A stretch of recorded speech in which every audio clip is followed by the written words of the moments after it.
오늘 말씀은 마태복음 15장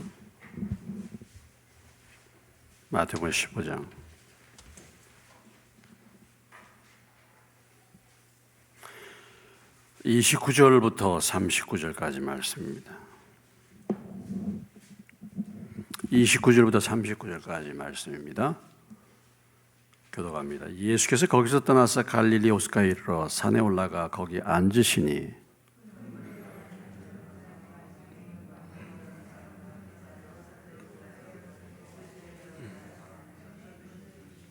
말 못하는 사람이 말하고 장애인이 운전하게 되고 다리 저는 사람이 걸으며 맹인이 보는 것을 무리가 보고 놀랍게 여겨 이스라엘의 하나님께 영광을 돌리니라.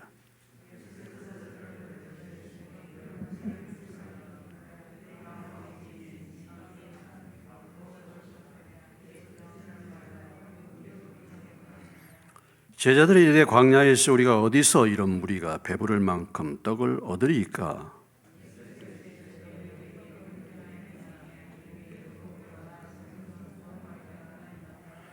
예수께서 무리에게 명하사 땅에 앉게 하시고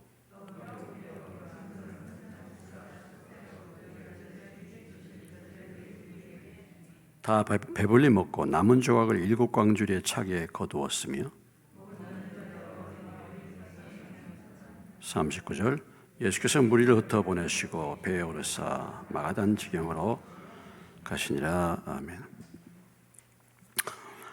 오늘 말씀 29절로 32절은 또 많은 사람들을 치료하는 예수님의 치유 사역이 나와 있고 32절로 39절까지는 이제 이 기적을 칠병이어의 기적이라고 하죠. 우리가 오병이어의 기적 그러면 굉장히 익숙한 말씀인데 이제 떡이 2개 늘어서 7개의 떡과 물고기 2마리로 오늘 말씀해 보니까 4,000명을 먹이고 7 광주리를 거두는 그런 사건이 기록되어 있습니다.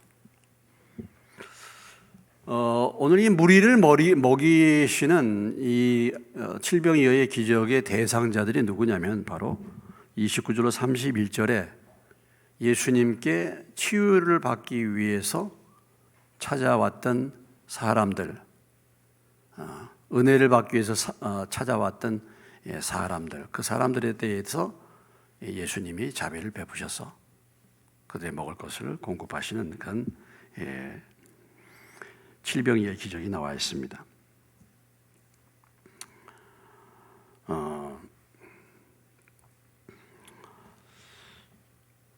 일단은 이 사람들을 우리가 보면은 여기 모인 큰 무리가 모였다 그랬죠. 큰 무리가 모였습니다. 큰 무리가 모여서 이렇게 다리 저는 사람, 장애인, 맹인들, 말 못하는 사람, 이렇게 병자들 그런 사람들이 이제 예수님께 와서 고쳐주기를 간절히 청했는데 예수님이 그들을 고치시고 그로 인해서 그들이 이스라엘의 하나님께 영광을 돌리니라 그랬습니다.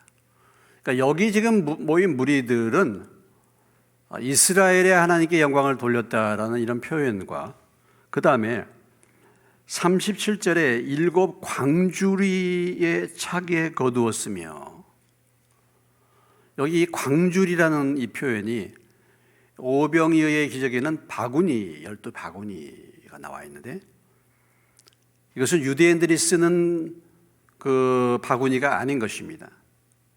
그런 부분들을 우리가 볼 때 원어적인 의미로 볼 때는 이것은 이 광주리는 이방 사람들이 쓰는 광주리를 말하는 거예요. 그래서 오병이어의 기적은 이스라엘 사람 믿는 이스라엘 사람들에 대한 기적이라고 말한다고 한다면 오늘 이 칠병이어의 기적은 이방 사람들에 대한 기적이다 이렇게 말할 수 있겠습니다. 아무튼 주님의 은혜를 사모하는 무리들이죠.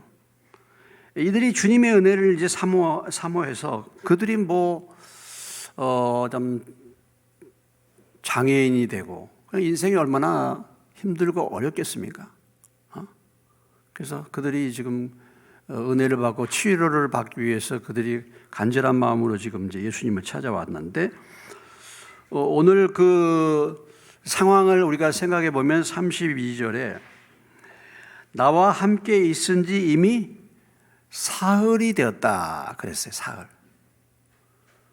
그러니까 지금 예수님의 치유를 받기 위해서 많은 무리가 모였는데 지금 예수님과 함께 사흘 동안을 같이 지금 많은 병자들이 지금 이제 모여 있는 거겠죠. 그러니까 그들이 모여서 말씀도 듣고 치료도 받고 하는 그런 우리가 상황을 생각해 볼 수가 있습니다. 사흘 동안. 그런데 그들이 길에서 기진할까 하여 굶겨 보내지 못하겠다. 먹을 것이 없다. 여러분, 이게 장애를 입으면은 벌써 가난할 수밖에 없죠. 예? 가난할 수밖에 없어요. 그때는 장애연금이 없습니다. 예? 그때는 장애연금이 없어요. 우리가 예수님 당시에 사람들을 보면 병자가 그렇게 많잖아요. 병자가 그렇게 많아. 또 오병이어의 기적을 통해서 볼 때도 그렇게 가난한, 먹을 것이 없어, 먹을 것이. 아니, 이런 집회에 오면 그래도 내 먹을 거 도시락이라도 싸고 다녀야 될 거 아니에요. 근데 먹을 것이 없어. 이런 것을 보면 그 당시에 이 팔레스타인 지역에 사는 사람들이 얼마나 가난하게 살았는가를 알 수 있습니다. 그러니까 지금 현재 이들이 누구의 지배를 받고 있죠? 로마의 지배를 받고 있어요. 여러분, 우리가 일본의 지배를 받을 때 여러분들의 뭐 부모님 그 전 세대죠. 할아버지, 할머니 얘기 좀 들으셨습니까? 예? 어떻게 살았는지 얘기 좀 들으셨어요? 예. 우리하고 우리 전 세대하고 지금 세대는 우리나라가 경제 발전이 너무 급속도로 됐기 때문에 옛날에 어떻게 살았는지를 잘 몰라요. 예? 진짜 찢어지게 가난하게 산 사람들 많았어요. 예?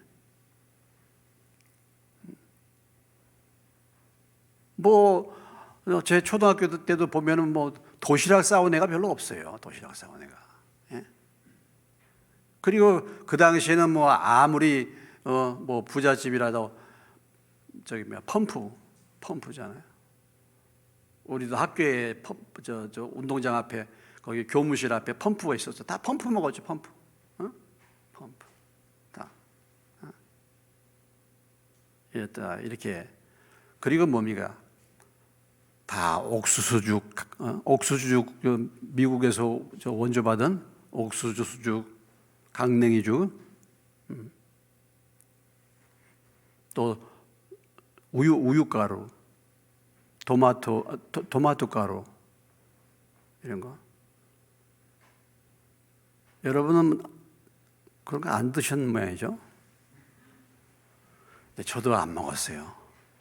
제가 그러잖아요. 저는 그게 먹고 싶었다고. 저는 안 줬어. 우리 좀 부자라고. 안 줘. 난 정말 먹고 싶었어. 토마토 가루 막 하고. 우유를 갖다가 이렇게 도시락에다가 찌거든요. 단단해진 거. 그거 한 조각 얻어 먹고 싶은데 안 줘. 그랬습니다. 그렇게 가난했어요. 이때 당시 팔레스타인 당시에 계산을 해보면 어부들 있잖아요. 어부들이 그래도 고기 잡고 하니까 어부들이 다른 사람보다 나을 수 있는데 어부들의 1년 수입이 500만 원 정도 됐대요. 500만 원. 그 중에서 세금도 엄청나게 떼는데 세금.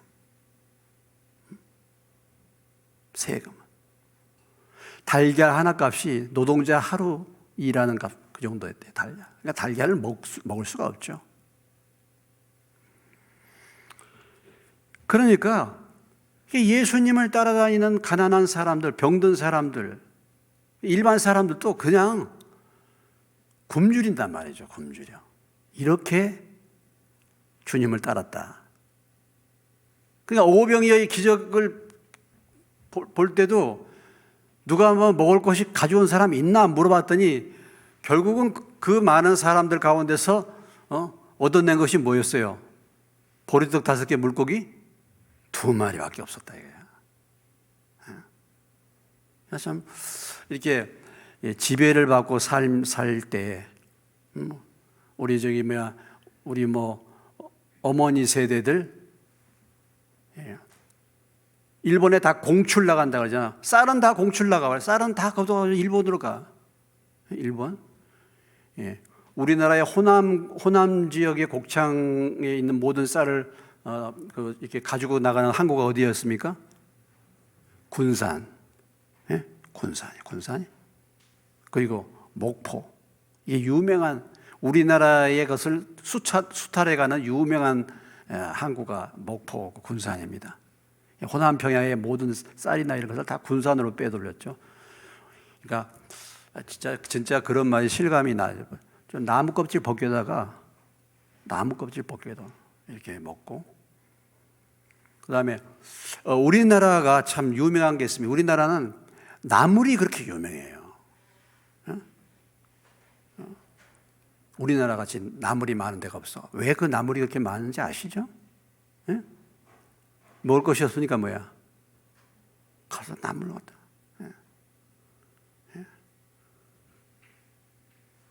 그래서 그렇게 나물을 먹다 보니까 독이 있는 것이 뭔가를 이제 먹다가 이제 죽으면 이제 저거 먹어서 안 되겠구나. 그렇게 해가지고 이제 안 먹고. 그래서 나물이 개발된 거 사실은요. 너무 가난하고 어렵기 때문에. 자, 그런 상태에서 지금 이제 예수님께서 제자들에게 이제 이들의 굶주린 그 모습을 보면서 예수님이 이제 제자들을 불러서 말씀하십니다. 32절에 보면은 예수께서 제자들을 불러 이르시되 내가 무리를 불쌍히 여기노라. 그들이 나와 함께 있은지 이미 사흘임에 먹을 것이 없도다. 길에서 기진할까 하여 굶겨 보내지 못하겠노라 그랬습니다. 여러분, 하나님의 역사의 출발은요, 능력이 아닙니다. 능력이 아니에요. 하나님의 기적과 하나님의 역사의 출발은 능력이 아니에요. 어디서 출발하는 거예요? 하나님의, 주님의 긍휼하심, 주님의 사랑.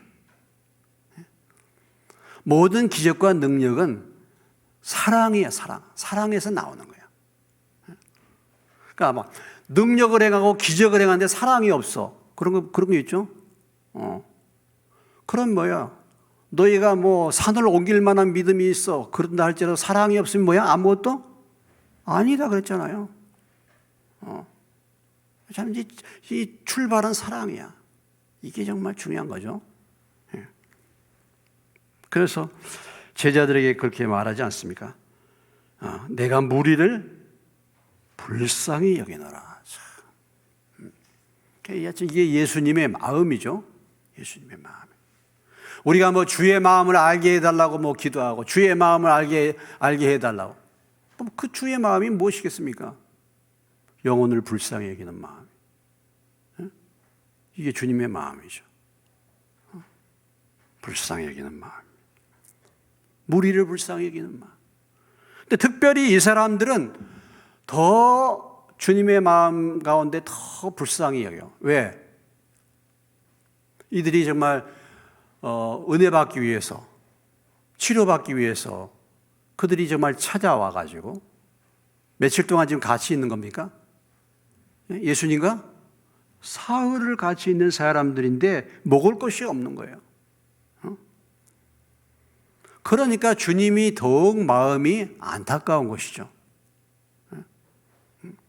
주님의 은혜를 사모하고 주님 뜻대로 살기를 원하는데 그런 사람들이 가난하다. 그럼 주님은 그런 사람을 그냥 두시지 않습니다. 예? 절대로 그냥 두시잖아요. 정말 주님의 은혜를 사모하는데 주님 뜻대로 살기 원하는데 가난해. 주님은 그런 사람 그냥 두시지 않아요. 모든 필요를 공급하시지. 불쌍히 여기시죠. 특별히. 은혜를 사모하는 사람. 우리가 마태복음 6장 33절 유명한 말씀이 있죠. 어느 말씀입니까? 너희는 먼저 그의 나라와 그의 의의를 구하라. 그리하면 이 모든 것을 너희에게 더하여 주시겠다. 자, 이들이 지금 먹을 것이 없는데 주님의 은혜를 사모하고 사흘 동안이나 주님과 함께 있었어. 먹을 게 없어. 그러니까 누가 걱정하십니까? 주님이 걱정하시잖아요. 우리가 우리의 삶의 생계, 우리의 삶의 그런 부분들을 주님이 걱정하시게끔 해야 돼. 내가 걱정하는 게 아니고. 우리가 무엇을 먹을까, 무엇을 마실까, 무엇을 입을까 맨날 내가 걱정해. 그게 아니고 주님의 은혜를 사모하라 이거야. 그러면 누가 걱정하셔? 예? 주님이 걱정해 주시는 거야. 예? 주님이 걱정해.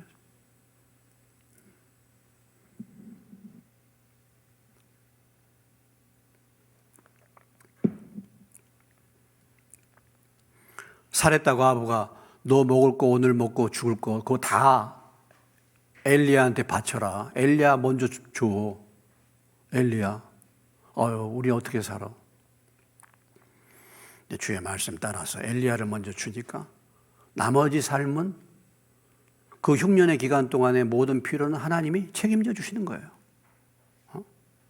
책임져 주시는 거예요.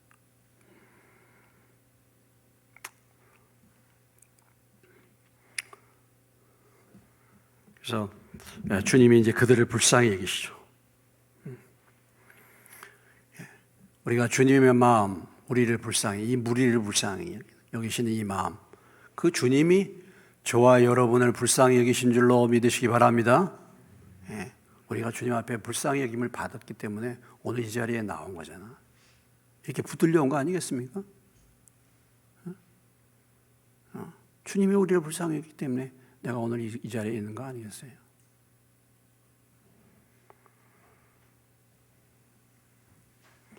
자, 그렇게 말씀하셨어요. 지금 이 제자들에게 하여튼 예수님이 어떤 사역을 하시는데 이렇게 제자들과 같이 움직이시면서 하시는 모든 과정은 제자 훈련하는 겁니다. 제자 훈련하는 거예요. 제자 훈련.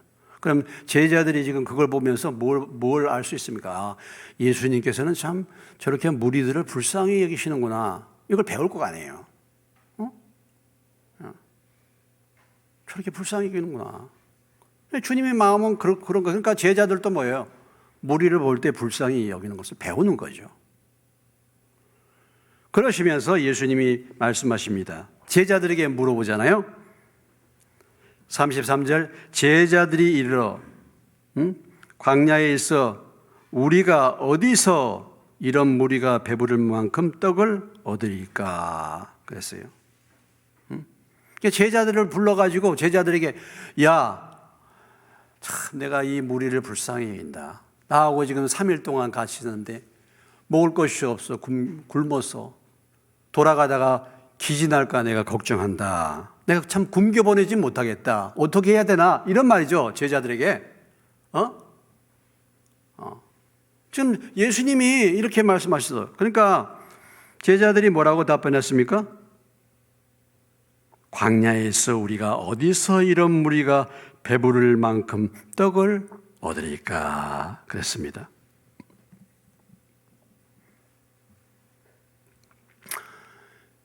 예수님은요, 이렇게 문제가 일어날 때 그 문제를 누구에게 먼저 던져줍니까?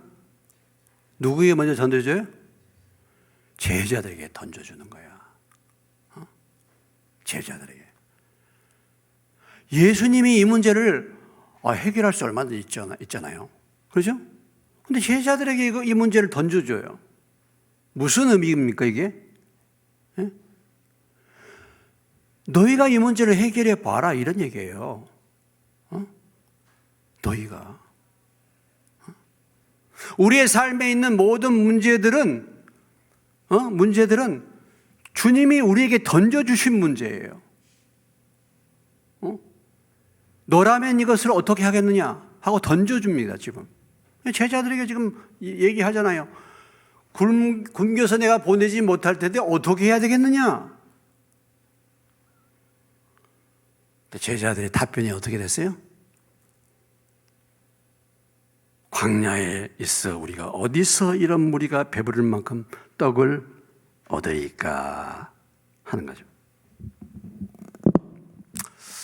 오늘 여러분 오병이어의 기적이 일어났는데 왜 또 이게 칠병이어의 기적이 또 일어날까? 그게 그건데 오병이어의 기적이 일어나고 또 칠병, 이게 같은 사건인데 다르게 표현한 거 아닌가 어떤 사람은 또 그렇게 얘기해요. 이 오병이어의 기적이 칠병이어의 기적과 같은 사건 아니야. 근데 또 오병이어의 기적이 일어났는데 또 제자들이 또 왜 칠병이어의 기적이 또 일어나 이거 또 이 문제 또 이런 일들이 벌어집니까? 무엇을 우리에게 말씀해 주고 있습니까? 비슷한 사건이 지금 동일하게 일어나는 거예요. 무엇을 우리에게 말씀해 주고 있는 것입니까? 너희가 오병이어의 기적을 이미 경험했지 않느냐. 그런데 지금 그 오병이어의 기적을 경험했는데 그걸 잊어버리는 거야. 지금 어떻게 어떤 형편에서 오병이어의 기적을 일으켜서 5,000명을 먹이고 12바구니가 남았는데 그런 사건을 제자들이 이미 눈으로 보고 경험했는데 비슷한 사건이 일어나니까 또 엉뚱한 소리 하는 거예요. 또 엉뚱한 소리 하는 겁니다. 그래서 또 뭐라고 얘기하는 겁니까? 뭘 먼저 보는 거예요? 지금 형편이 어때? 지금 형편이 어떻습니까? 광야에 있어 우리가 어디서 이런 무리가 배부를 만한 떡을 얻으리까? 이런 소리 하고 있네. 이런 소리 하고 있어요. 비슷한 사건, 그 하나님의 역사, 하나님의 은혜를 체험했으면서도 그걸 기억을 못하는 거예요. 거기에서 교훈을 받지를 못하는 거예요. 그 은혜를 잊어버리는 거예요. 그래서 이게 엉뚱한 소리 하는 것입니다. 그래서 항상 뭐예요? 눈앞에 나타나는 현장만 봐, 현실만 봐, 광야만 봐요. 그리고 뭡니까? 이거 도저히 안 됩니다. 이렇게 하는 거예요. 불가능한 상황이에요. 지금 이게 불가능한 상황이고, 불가능한 환경이고, 불가능한 형편이고, 이거 안 됩니다. 이게 이 광야야, 광야. 오늘 이것을 통해서 이 같은 비슷한 사건을 통해서 왜 이 사건이 기록이 됐는가? 이것을 통해서 무엇을 우리에게 교훈하시기 원하십니까? 무엇을 말씀하시기 원하십니까? 받은 은혜 속히 잊어버리는 제자들, 받은 교훈 쉽게 잊어버리는 제자들, 사람들, 이것을 말하는 것입니다. 시편 106편에 가봅시다.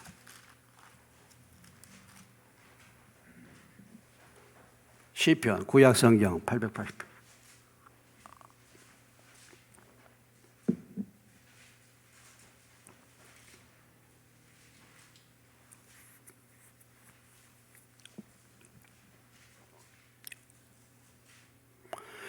자, 4절부터 쭉 보시면은 880페이지 찾으셨어요?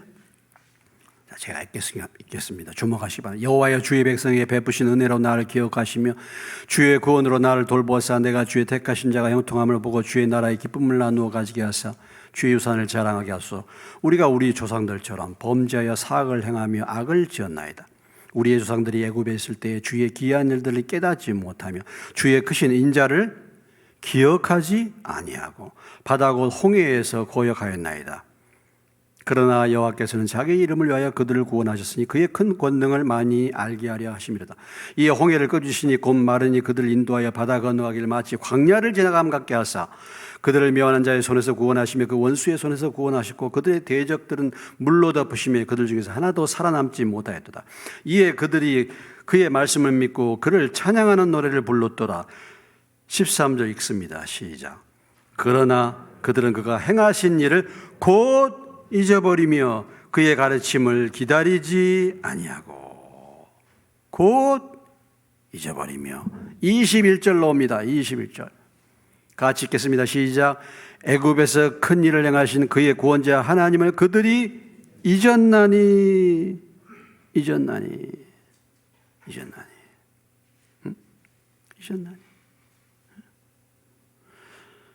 43절에 가보십시다. 43절 같이 읽겠습니다. 시작. 여호와께서 여러 번 그들을 건지시나 그들은 교묘하게 거역하며 자기 죄악으로 말미암아 낮아짐을 당하였도다. 이게 이제 이스라엘 백성들의 이 죄악상을 쭉 보여주고 있는데 하나님께서 뭐예요? 굉장한 일들을 행하셨잖아요. 10가지 재앙을 다 생각해 보십시오. 그런 재앙을 다 물리치고 그런 기적을 경험하고 그들이 나왔고 또 뭐가 갈라졌어요? 홍해가 갈라진 것을 체험하고 그런 많은 것을 체험했는데 그것을 뭐야? 곧 잊어버리는 거예요. 금방 잊어버리는 거예요. 그래서 이것을 계속 되풀이하는 인생, 광야에서 이 이스라엘 백성들의 인생. 오병이어의 기적을 얼마 전에 경험했어요. 이게 하나님의 역사를. 그런데 비슷한 사건이 일어났는데 금방 또 잊어버리는 거야. 금방 또 어떻게 할 줄을 모르는 거예요.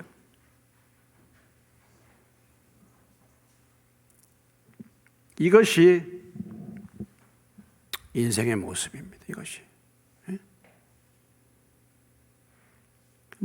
성경에 보면 그런 말 많아요. 계시록 3장에 첫사랑을 잊어버렸다. 처음 사랑 금방 잊어버려요. 처음 사랑 금방 잊어버립니다.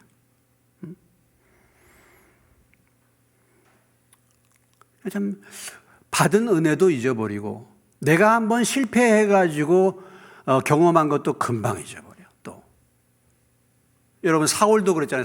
사울이 처음 말이죠. 사무엘의 얘기를 안 들었잖아요. 그래가지고 사무엘로부터 책망을 받습니다. 하나님이 너를 버렸다고. 그리고 두 번째 기회를 주잖아요. 이제는 아말렉을 가서 철저하게 멸하라 했는데 사울이 또 그 말을 안 듣죠. 그래서 결국은 사울이 버림을 당한 것을 우리가 볼 수가 있습니다.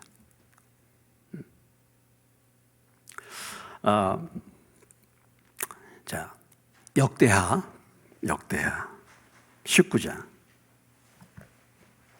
역대하 19장인데요.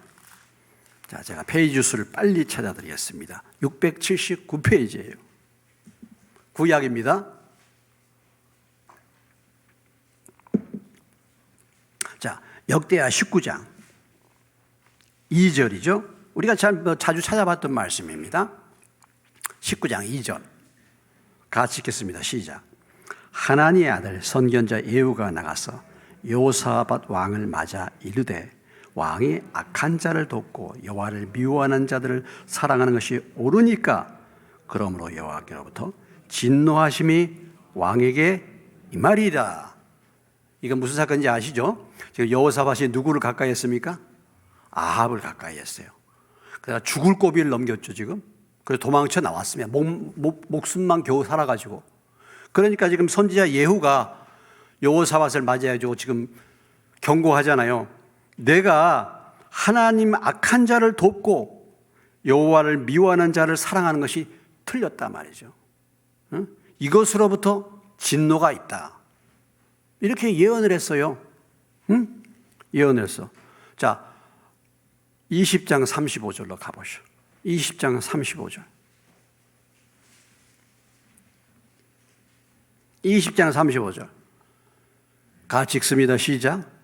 유다 왕 여호사밧이 나중에 이스라엘 왕 아하시아와 교제하였는데 아하시아는 심히 악을 행하는 자였더라. 아니 경고를 받았는데도 또 누구하고 또 가까이 해? 누구하고 또 가까이 하고 있는 거예요 지금? 아하시야, 아합의 아들 아하시하고 또 아니 분명히 경고를 하고 죽을 뻔했었잖아요. 죽을 뻔했어요. 자, 열왕기 그 앞에 있습니다. 열왕기하 3장인데요. 열왕기하 3장. 자, 빨리 또 찾아서 페이지 수를 알려드립니다. 563페이지.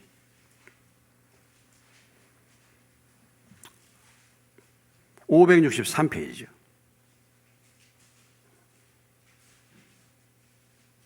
5절로부터 9절까지. 5절로부터 9절. 아합이 죽은 후에 모압 왕이 이스라엘 왕을 배반한지라. 그때 여호람 왕이 사마리아에서 나가 온 이스라엘을 둘러보고 또 가서 유다의 왕 여호사밧에게 사신을 보내 이르되 모압 왕이 나를 배반하였으니 당신은 나와 함께 가서 모압을 치시겠느냐 하니 그가 이르되 뭐야? 내가 올라가리이다. 나는 당신과 같고 내 백성은 당신의 백성과 같고 내 말들도 당신의 말들과 같으니이다 하는지라. 여호람이 이르되 우리가 어느 길로 올라갈까니 그가 대답하되 에돔 광야 길로니이다 하니라. 9절 다 같이 이스라엘 왕과 유다 왕과 에돔 왕이 가더니 길을 둘러간 지 7일에 군사와 따라가는 가축을 먹일 물이 없는지라. 자, 이건 또 무슨 사건입니까? 이 여호람 왕이야. 여호람이 누구냐? 여호람은 아합 왕의 아들이 아하시아입니다. 아하시아가 금방 죽었어요. 여호람은 동생이야. 동생. 그래서 아합 왕의 역시 아들이죠. 이게 여호람이 왕이 된 거야. 그런데 아합이 죽은 다음에 모압이 배반을 했어요. 그러니까 여호람이 모압을 쳐야 되겠다. 그래서 누구에게 원군을 요청합니까? 여호사밧에게 용군을 요청하는 거예요. 그러니까 여호사밧이 뭐라고 대답하는 겁니까? 뭐라고 대답했어요? 내가 올라가리이다. 나는 뭐예요? 누구와 같아? 당신과 같고 내 백성은 당신의 백성과 같고 내 말은 당신의 말과 같다.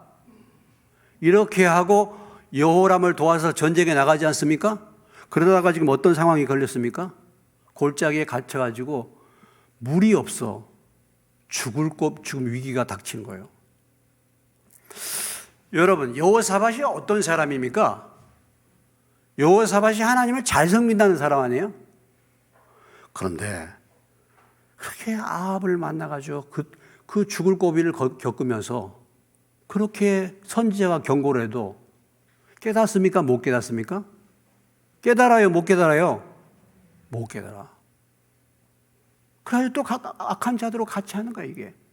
그래가지고 여호사밧의 집안이 완전히 씨가 말라버립니다.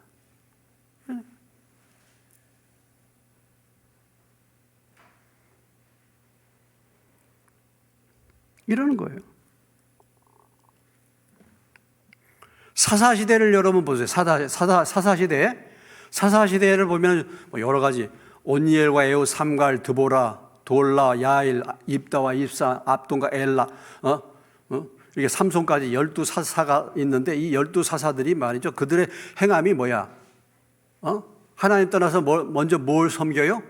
우상 섬겨. 그럼 하나님이 어떻게 하셨어? 적을 붙여가지고 그들로 하여금 고통을 당하게 해. 그럼 그들이 어떻게 합니까? 하나님께 부르짖어. 그럼 하나님이 누구야? 사사를 보내가지고 이스라엘을 구원해. 구원해가지고 뭐가 와요 이제? 평안이 와. 그러면 또 어떻게 돼? 또 우상을 섬겨. 그럼 또 하나님 너 뭐야? 또 적을 붙여. 그래 고통을 당해. 그런 다음에 또 부르짖어. 그래서 또 하나님이 또 누구를?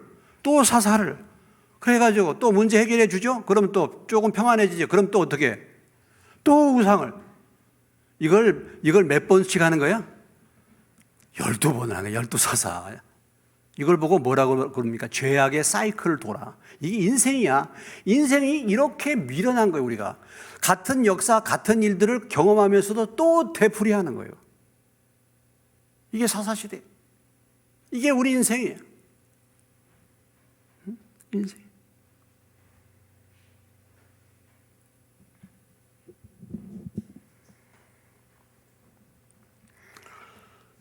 잠언 26장 11절의 말씀이죠. 잠언 26장 11절. 잠언 26장 11절. 941페이지. 940페이지.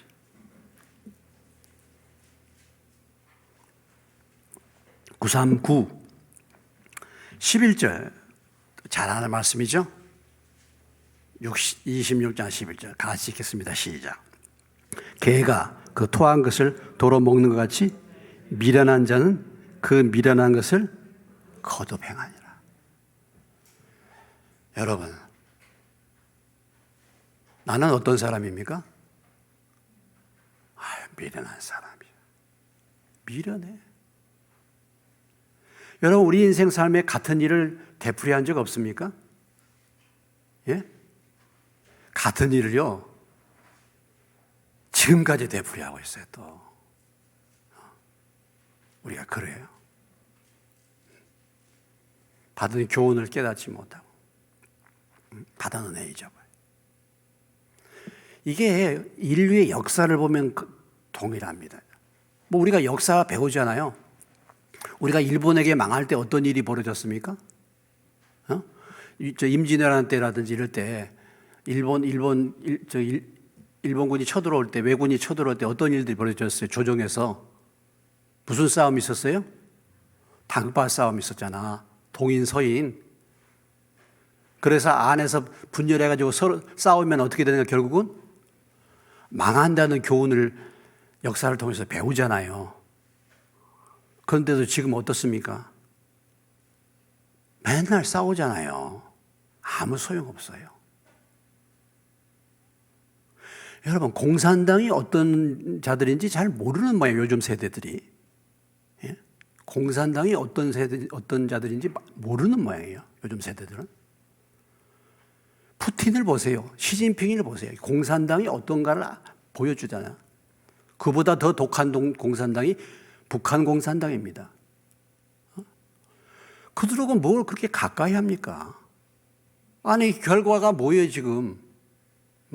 결과가 뭐예요? 이거 되풀이 하잖아요. 엄청난 돈을 갖다가 주고 그렇게 해서 결국은 뭐예요? 되풀이 해가지고 결국은 뭐예요? 결과가 지금 뭡니까, 열매가? 이러면서도 그 일을 또 그렇게 또 하는 거예요, 또. 모든 사람이 다 마찬가지. 정치권이건 뭐건 다 그러죠. 예. 참 답답해요. 그러니까 이제 제가 정치하는 사람들 보면 우리가 야당일 때 상대가 여당이었잖아요. 그럴 때 막 야당에서 여당을 막 공격합니다. 잘못에 대해서. 막 공격하죠. 막 공격해요.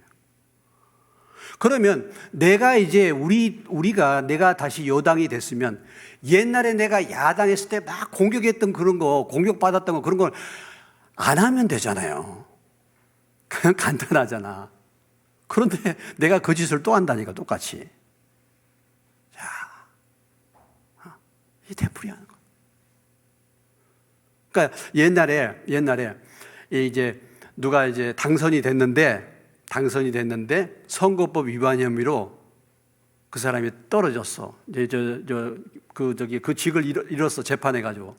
그럼 다시 이제 후보자를 뽑잖아요. 다시 선거를 하잖아요. 그러면 먼저 후보가 나와서 당선됐는데 선거법 위반으로 그만뒀으면 그 당에서는 후보를 내지 말아라. 예? 예.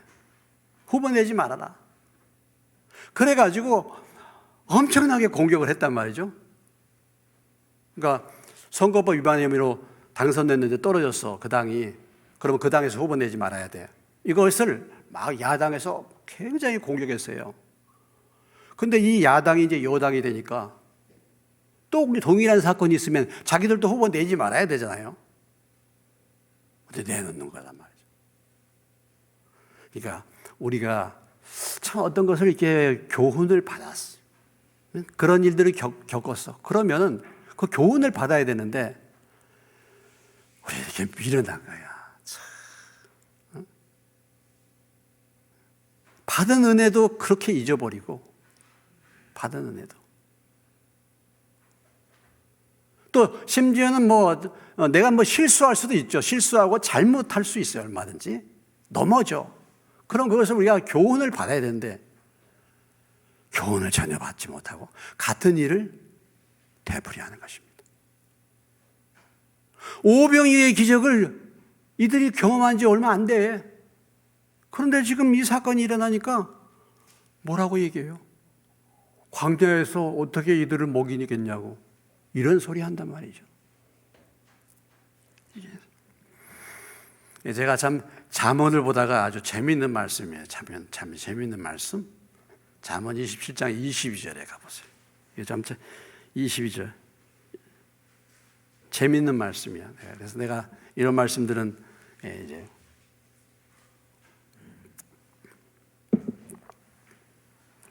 22절 같이 한번 읽겠습니다. 시작. 미련한 자를 곡물과 함께 절구에 넣고 공의로 찌일지라도 그의 미련은 벗겨지지 않는다. 재밌지 않습니까? 미련한 사람을 grind full in the mortar. 절구에다 넣고 간단 말이에요. 갈아. grind mortar. 공의로 곡식을 가는 것처럼 그를 이렇게 미련한 자를 이렇게 쪄도 갈아도 그라인드 해도 그의 미련은 결코 벗겨지지 않는다. 이게 인생이다 이거죠. 이게 인생이에요. 이게. 자, 다시 본문으로 옵니다. 자, 본문으로 오는데 본문을 넘어서 마태복음 16장으로 가세요. 16장 5절로부터 12절입니다. 제자들이 건너편으로 갈새 떡 가져가기를 잊었더니 예수께서 이르시되 삼가 바리새인과 사두개인들의 누룩을 주의하라 하시니 제자들이 서로 논의하여 이르되 우리가 떡을 가져오지 아니하였도다 하거늘 8절 같이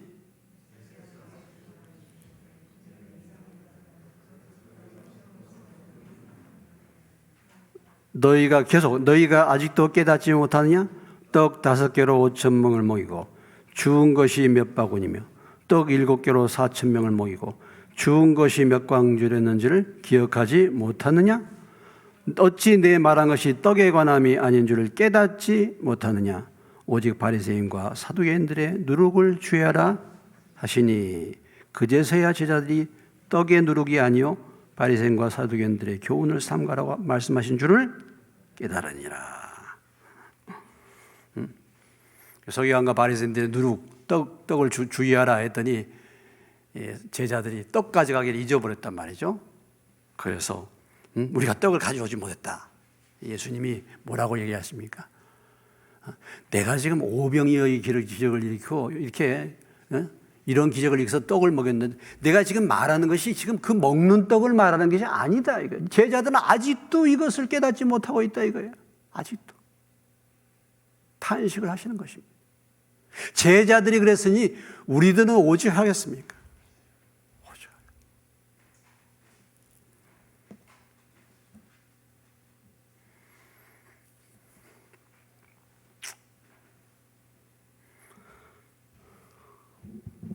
이렇게 문제가 터지면은 하나님께서 이전에 베푸시는 그런 약속, 하나님께로부터 받은 교훈을 왜 속히 잊어버릴까요? 왜 그럴까요? 왜 그럴까요?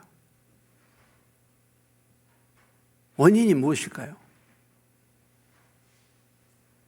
눈앞에 있는 그 고난이 너무 커서 그럴까?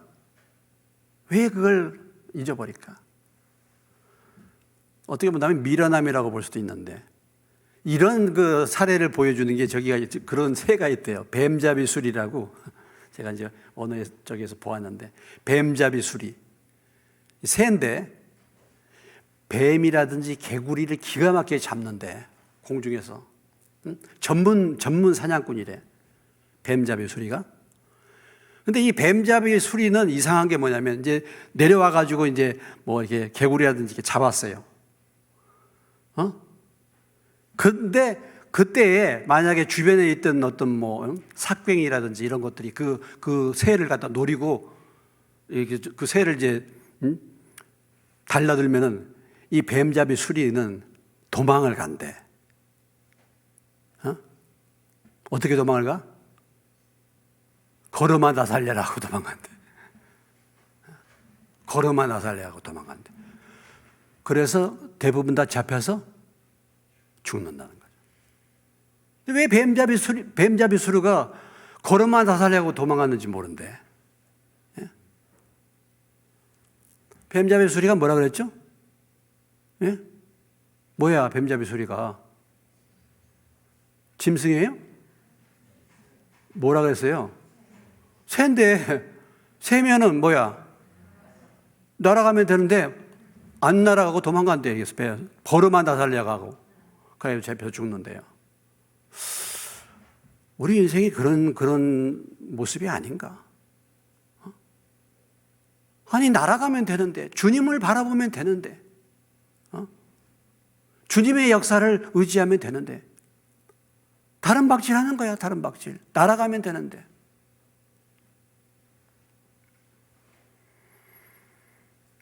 자, 고린도전서 2장 12절입니다.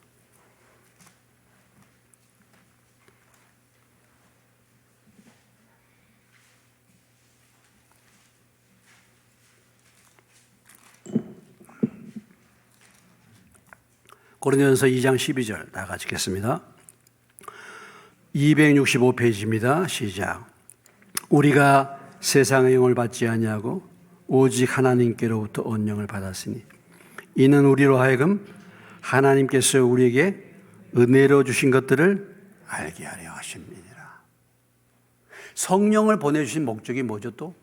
오늘 말씀해 보면 예? 성령을 통해서 하나님이 우리에게 무엇을 주시기를 원하셔요? 하나님이 우리에게 뭐야? 은혜로 주신 것들을 알게 하기 위해서. 그러니까 성령이 충만하다라고 말하는 것은 하나님이 우리에게 은혜로 주신 것을 뭐야? 충만히 알고 있다. 성령 충만이라는 것은 하나님의 은혜 충만이요. 할렐루야. 하나님 은혜 주신 것으로 충만한 게 성령 충만해요. 그러니까 성령으로 충만하면 하나님이 나에게 은혜로 주신 것들을 충만하게 아는 거예요. 그러니까 성령 충만하면은 세상의 것들이 충만하지 않아도 하나님께서 내게 어떤 은혜를 주셨는가를 알게 되기 때문에 내가 뭐예요? 충만한 거예요. 감사하는 거예요. 기쁜 거예요. 성령으로 충만하지 않으면 세상의 것들이 크게 보여. 왜? 하나님께서 주신 것이 별로 없는 것 같아. 보기 초라한 것 같아. 현실만 보여져. 그러나 성령이 충만하면 성령을 하나님이 우리에게 주신 것들은 하나님이 우리에게 은혜로 주신 것들을 알게 하기 위해서. 성령으로 우리가 충만하게 되면 하나님의 은혜를 알게 되고 하나님께서 주신 교훈을 깨닫게 되는 거죠.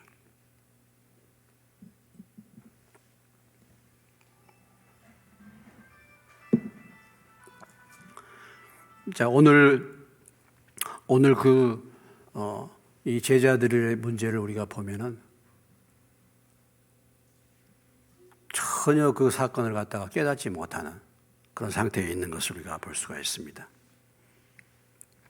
그래서 이제 동일한 과정을 예수님이 이제 또 거치시잖아요. 그 전에 있던 사건, 그것을 다시 오병이어의 사건처럼 되풀이하는 것이죠. 34 예수께서 이르시되 너에게 떡이 몇 개나 있느냐? 이르되 7개와 작은 생선 2마리가 있나이다 하거늘. 그래서 이제 그들이 몇 개의 떡을 가지고 있는가? 오병이어의 기적과 마찬가지죠. 그래서 그것을 거두어서 축사하시고 4,000명을 먹이고 7강정이가 남았다. 예수께서 이르시되 너희에게 떡이 몇 개가 있느냐 하고 물었죠.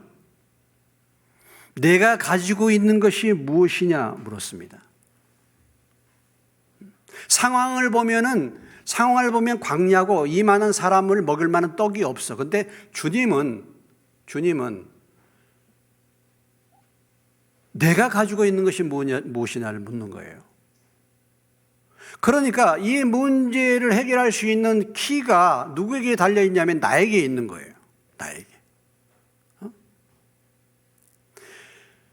내게 있는 것이 뭐냐를 주님은 요구하시는 것입니다. 내가 드릴 수 있는 것, 내가 문제의 해결자가 되기를 원하시는 거야. 이렇게 물어보시는 것은. 물론 역사는 하나님이 하시지만, 주님이 하시지만, 주님이 축사하시고 주님이 행하시지만 주님에게는 뭐가 필요하냐면 내가 필요하다. 내가 드릴 수 있는 것이 필요하다 이것입니다. 한 알의 밀알이 떨어져 썩을 때 많은 열매를 거둔 것처럼 내가 드릴 수 있는 나의 헌신이 필요하다는 것을 보여주고 있는 것이죠. 그러니까 우리에게 일어난 모든 사건에 있어서 그 문제를 해결하는 비결은 뭐냐면 내가 드릴 수 있는 헌신이 있어야 되는 거예요. 나는 아무것도 안 하고 위에서 뭐 능력이 나타나고 위에서 뭐가 이게 아니에요. 그게 아니에요.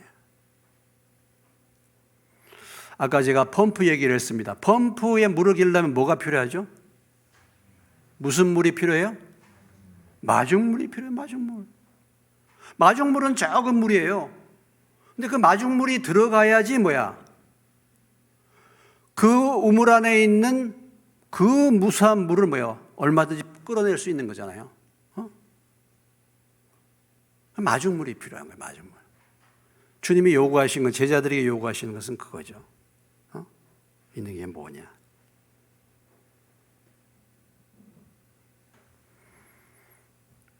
이것이 필요한 것입니다. 그래서 우리에게 요구하는 거죠.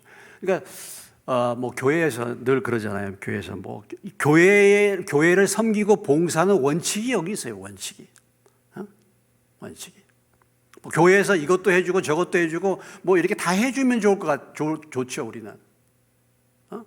그러나 주님은 네가 가지고 있는 것 적은 것이라도 그것을 내놔라 이거예요. 마중물이 필요하다 이것입니다. 마중물. 그렇게 할 때 역사가 일어나는 거예요. 그렇게 할 때. 이것을 우리에게 말씀해 주고 있습니다. 그래야지 주님의 축사할 마중물이 필요하다. 그래서 주님의 축사가 들어가니까 이 많은 사람들을 먹이잖아요. 우리가 이 오병이어의 기적이나 칠병이어의 기적을 돌아보면 주님은 항상 뭐예요? 풍성하게 먹이신다. 주님은 풍성하신 분이시다. 그렇죠? 주님은 풍성하신. 주님은 항상 뭐예요? 풍성하게 공급하시는 분이십니다. 주님은 항상 남도록 주시는 분이에요. 그래서 내가 무슨 양으로 생명을 얻게 하고 더 풍성히 얻게 하려 하십니다. 그 유명한 말씀, 빌립보서 4장 19절의 말씀이죠. 빌립보서 4장 19절에 어떤 말씀이 기록되어 있습니까? 한번 보시겠습니다. 나의 하나님이 그 영광 가운데 그리스도 예수 안에서 영광 가운데 빌립보서 4장 19절 322페이지 나의 하나님이 그리스도 예수 안에서 영광 가운데 읽습니다. 그 풍성한 대로 너희 모든 쓸 것을 채우시리라. 그러니까 하나님의 뜻이 있고 하나님의 역사가 있는 곳에서는 항상 남게 하셔. 하나님은 풍성하게. 우리의 인생이 이 풍성함을 누리지 못하고 맨날 궁핍한가? 맨날 간들간들한가? 왜 그렇게 사는가? 그것은 하나님의 뜻에 아닌 것에 투자하기 때문에 그렇습니다. 우리가 하나님의 뜻을 따라서 살면 하나님은 항상 풍성하게 하셔, 남게 하셔. 이것을 오늘 우리에게 말씀해 주고 있는 것이고, 하나님의 역사는 항상 부족함이 없다. 그렇죠? 부족함이 없고, 또 남은 것을 잘 관리하라는 교훈을 여전히 우리에게 주고 있습니다. 남은 것 잘 관리해야죠. 아껴 써야죠. 흥청망청 쓰는 것이 아닙니다. 참 오늘 우리 대한민국의 문제가 뭐냐? 참 재정 말이죠. 너무 흥청망청 써요. 너무 흥청망청 써. 내 돈이 아니야. 내 돈이 아니에요. 사실은 다 빚인데. 너무 흥청망청 써요. 너무 막 나눠주고. 여러분이 알다시피 지금 우리나라 빚이 심각한 상태에 이르렀습니다.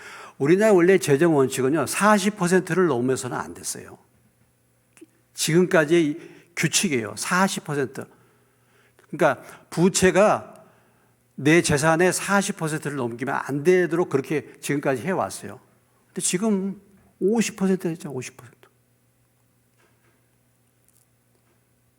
700조가 늘어나, 700조. 흥청망청 쓰는 겁니다. 흥청망청.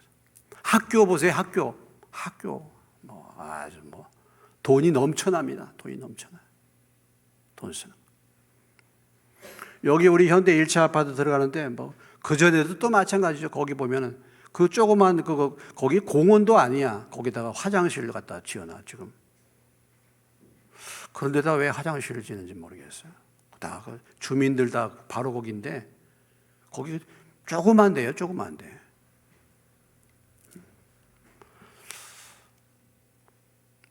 전기도 너무 흥청망청 쓰잖아요. 그렇죠? 전기도 저녁에 너무 밝게 비치잖아요. 물론 열 효율이 좋아서 그런다고 하지만 우리나라 같이 밤늦게까지 전기 쓰는데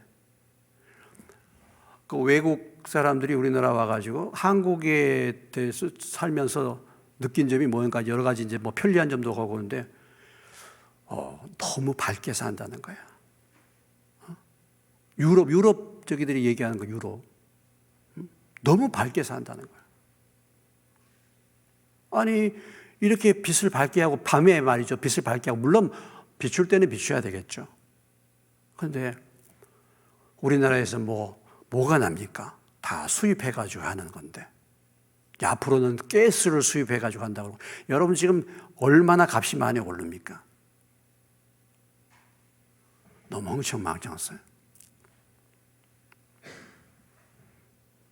우리가 그런 걸 절약할 것은 절약해야 되죠. 아낄 것은 아껴야 됩니다. 아낄 것은 아껴야 돼요. 저는 성격이 그래서 그런지요. 신발도 한 번 신으면 점처럼 바꿔 신지 않습니다. 너덜너덜 떨어졌는데 가위로 다 잘라가지고 지금 그대로 그거 해서 도저히 버려야 되겠다 싶었는데 그래서 하나 샀는데 그래도 지금도 신고 다녀요. 전원에 전등을 켜서 빨간 불이 켜서 이게 스위치 넣는 거 그거 제가 견디지를 못해요. 여기 켜져 있길래 지금 껐어요. 근데 보니까 이게 안 나오네. 꺼서는 안 될 것을 제가 껐어. 아니 근데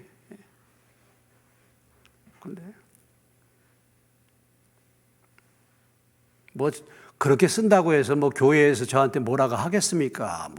뭐라고 하겠습니까? 교회에서 활동비 주죠. 제가 활동비, 특활비 이런 거 다 구분해서 써야 되잖아요. 목사님들을 회식하고 접대하고 한다 할 때는 쓰지만은 우리 가족 식구 오는 내가 그걸로 먹어서 되겠습니까? 그런 거 안 하죠.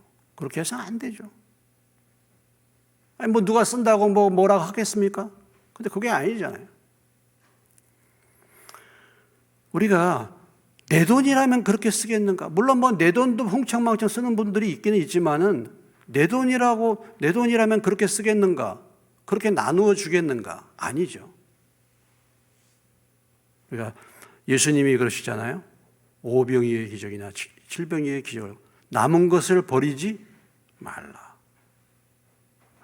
아니 예수님이야말로 얼마든지 기적을 행할 수 있는 분이십니다. 근데 왜 남겨라 그러셔? 그게 아니잖아요. 우리가 참 나이 드신 분들 보면 우리 부모님들 보면 뭘 버리지 못하잖아요. 그래서 답답하잖아요. 좀 버릴 거 버려야 되는데 그렇게 버릴 거 버려야 되는데 저하고 같이 사는 사람도 저를 그렇게 생각해요. 답답해. 옛날 이런 것 같아. 버릴 거 시원하게 버렸습니다. 근데 어떨 때 보면 없어져 뭐가. 제가 운동화를 한 컬레 샀는데 운동화가 이게 밑창이 바로 떨어졌어요. 많이 안 신었는데. 그래서 이제 그 운동화를 수리하려고 이제 저기 신발 고치는 데를 갔더니 이것은 여기 본드를 붙이면은 그냥 여기서 붙여서 안 되고 서울로 올려가서 붙여야 된대요. 그래서 10,000원을 달래. 그래서 10,000원을 줘가지고 서울로 올려 보냈어. 그래가지고 본드를 붙여왔어요. 그래가지고 이제 나오는데 이제 본드 붙이고 이제 신어야 되겠다 했더니 없어졌어. 그동안에 잘 안 신어서 버렸대. 아니 서울까지 유학까지 해서 상경했다가 온 곳을 갖다가 돈 10,000원 들인 것 갖다 버려버렸네. 내가 얼마나 마음이 아프든지. 좀 답답하죠. 그냥 버리지를 못해 잘. 옛날 분들은 다 그래요. 다 그렇게 살았기 때문에. 뭐 여러분이 알면 저희 집은 부자로 살았습니다 정말. 그때 당시에 다 전화 있고 뭐 침대 생활하고 부자로 살았어요. 그런데 그래도 그때의 흐름은 쌀 한 톨 버려서는 안 된다는 거 배웠죠. 정말. 쌀 한 톨이라도 버려서는 안 되는 거. 그때 시대는. 오늘 남은 거 버리지 말라. 빚지는 인생 되지 말라는 거 아니겠습니까? 빚지는 인생. 자, 오늘 결국 이 칠병이어의 기적의 가장 핵심적인 메시지는 그거죠. 받은 은혜 잊어버리지 마. 받은 교훈 되풀이하지 마. 잊어버리지 말고. 우리가 실패도 하고 잊어버릴 수 있어요. 그런데 또 다른 그런 일들 또다시 겪을 때 또 같은 일을 또 행하는 거예요. 이렇게 인생을 살아서는 되지 않지 않겠습니까? 미련한 자가 돼가지고 같은 일을 거듭하는 거예요. 그러니까 은혜 받을 때 확실히 은혜를 받고 은혜를 기억하시기를 주의 이름으로 축원합니다. 우리 인생의 삶에 넘어져도 좋아요. 실패해도 좋아. 그러나 그 실패나 넘어짐을 통해서 교훈을 받았다고 한다면은 같은 일을 다시 되풀이하지 않는 저와 여러분 되시기를 주의 이름으로 축원합니다. 이게 지혜로운 인생이에요.